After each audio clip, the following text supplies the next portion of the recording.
Hello.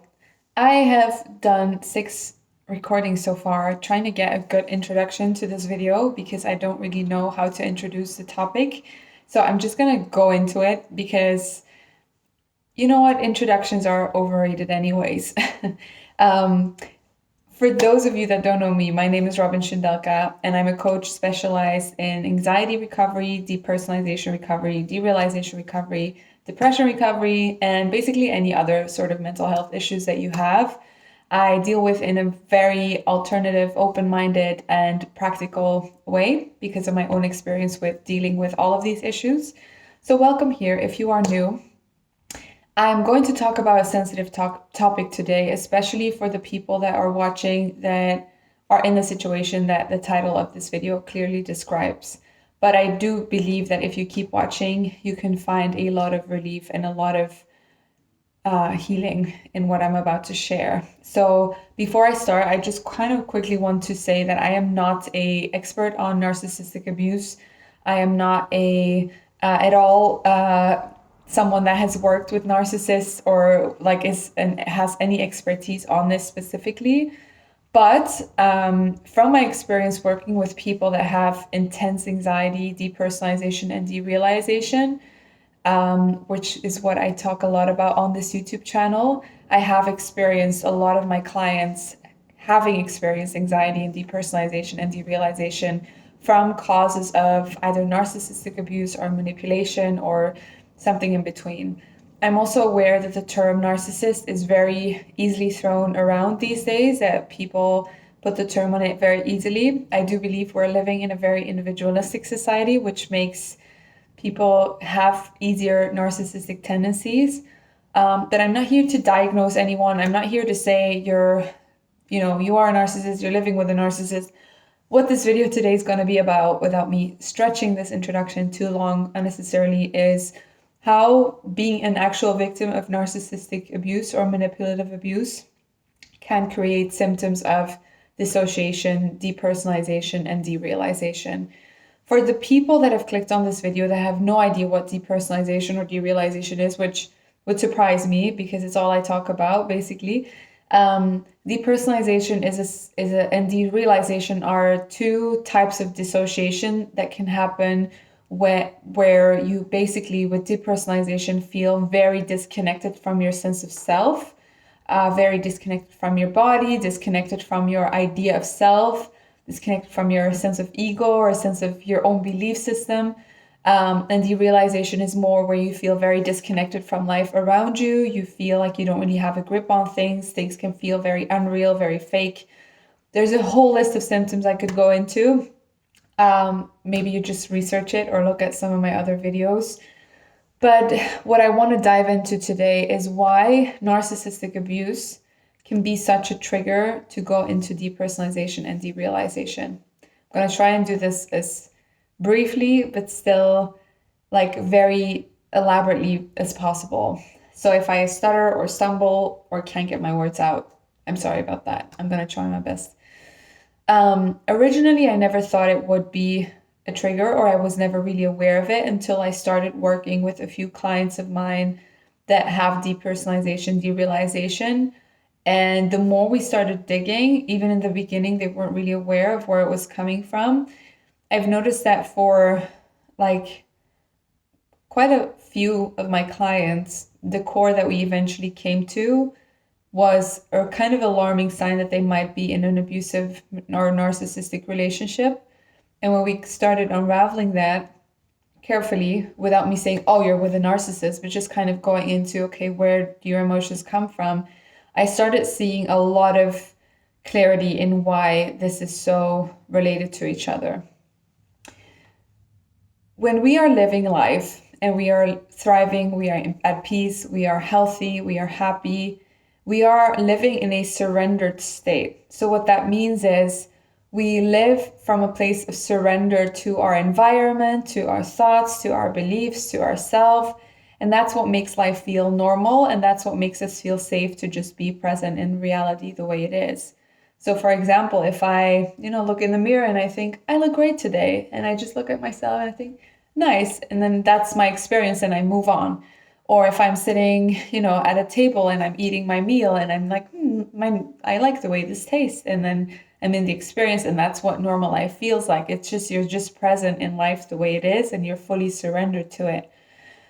What happens when you're living with someone or you're in some sort of relationship with someone who is a narcissist or has the tendency to manipulate is you start questioning the things about yourself and your experience that are normal.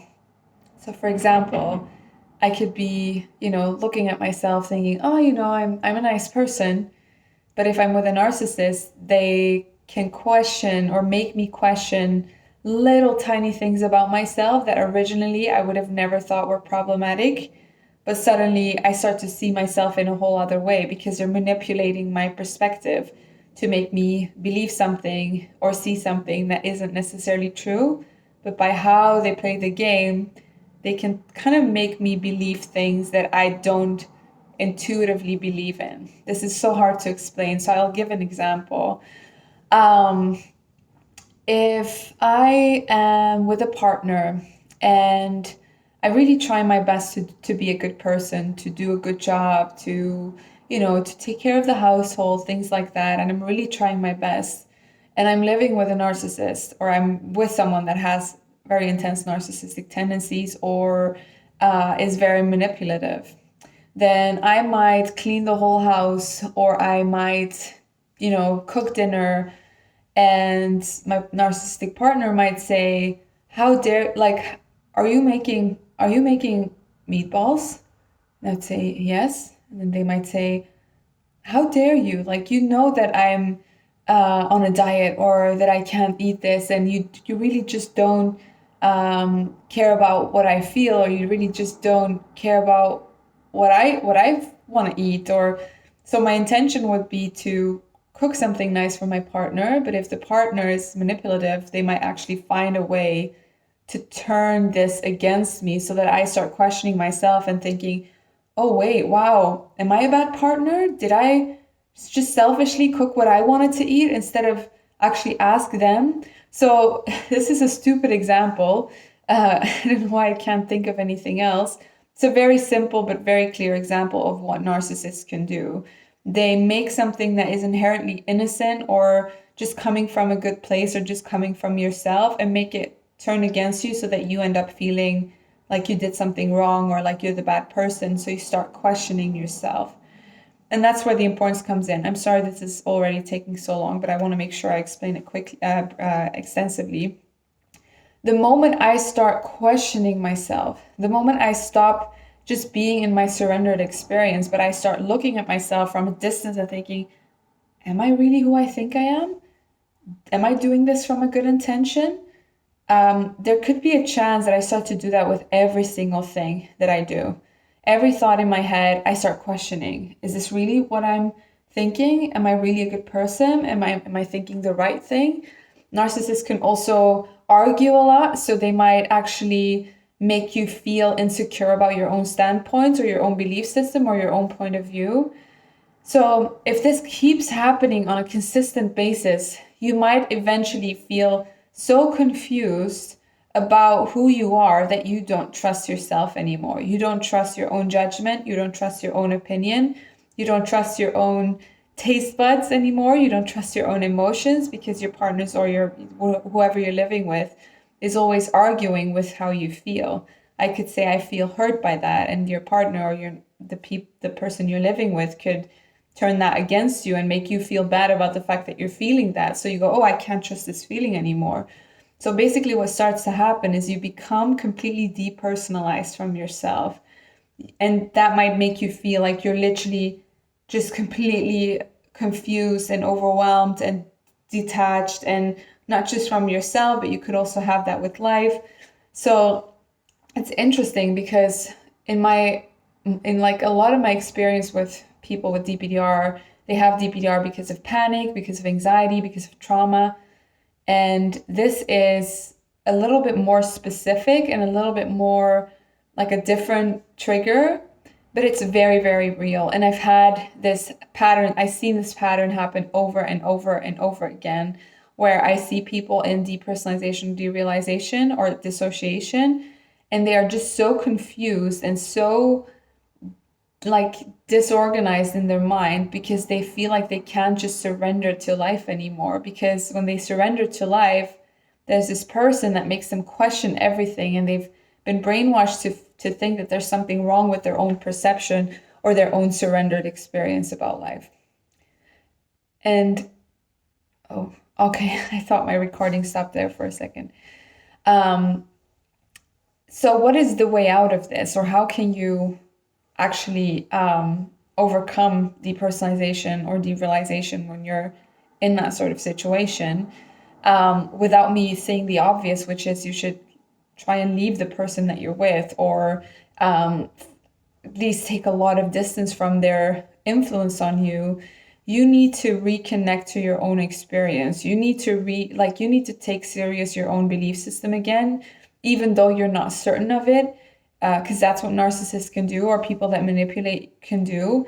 They will, you have something that feels 99% sure, and they zoom in on the 1% where it could be unsure, and they make it so big that suddenly something that felt very clear to you now feels completely confusing and very uncertain and unsure.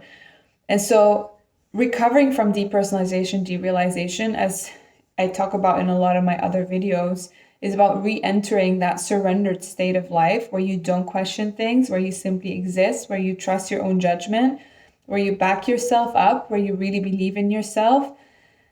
And so that means that you have to re-find yourself completely separate from that person and really disregard the opinions that they have and the judgments that they have, and actually allow yourself to stand in your own perspective again, which is easier said than done. And I might actually, if there's a lot of people that watch this video that think this is really helpful, I need more tools or I need more advice, feel free to let me know. I'd be happy to make a whole other video on what to do when you're in that situation. Again, I feel quite insecure talking about this because, again, I'm not an expert in narcissism at all. I know what it is. I've obviously worked with people that clearly have had experience with it, but I feel a bit hesitant to overly go into exactly what you should do, because again, I don't have experience with narcissism, and for me it's very important that everything I talk about comes from very clear 100% knowledge and experience. However, because this is such an important topic, and because I know a lot about dissociation, depersonalization, and derealization, I thought of just talking about the subject because there might just be so many people out there that are feeling so confused, that are feeling so dissociated, and that have no idea why. And it is sometimes potentially because you have been brought in a place where you are completely taken away from your own perspective, from your surrendered experience of life, and brought in this hyper vigilant, hyper critical, hyper self-reflective state where you just don't trust yourself anymore, you don't trust life anymore, you don't trust any belief anymore, and it just can be extremely confusing. So I hope that the people that have watched this video, whether or not you are a victim of narcissistic abuse or you are a victim of any sort of manipulation that has gotten to the point where you're recognizing what I'm saying, I hope you gain some reassurance or validation through this. That's also what's very important for you, is to get validation. That's why you should talk to someone or talk to a therapist or anyone that can help you validate that you're not crazy for trusting yourself and for trusting your belief system, or trusting your perspective in life and your emotions and everything you feel.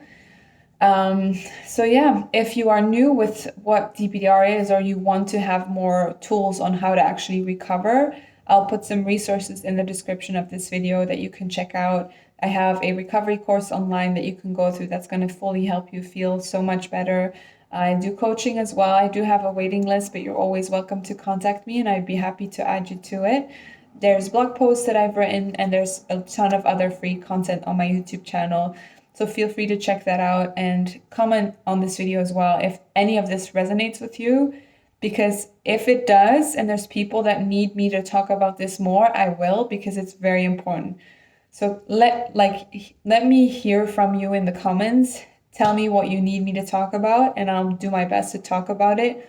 with always a disclaimer that I'm not an expert on narcissistic abuse, but I do have a lot of knowledge on it based on the clients that I have been working with. So thank you guys for watching. I hope you have a good day, a good weekend for the people that are watching this on this beautiful Friday. I will see you guys next week. Mwah. Bye.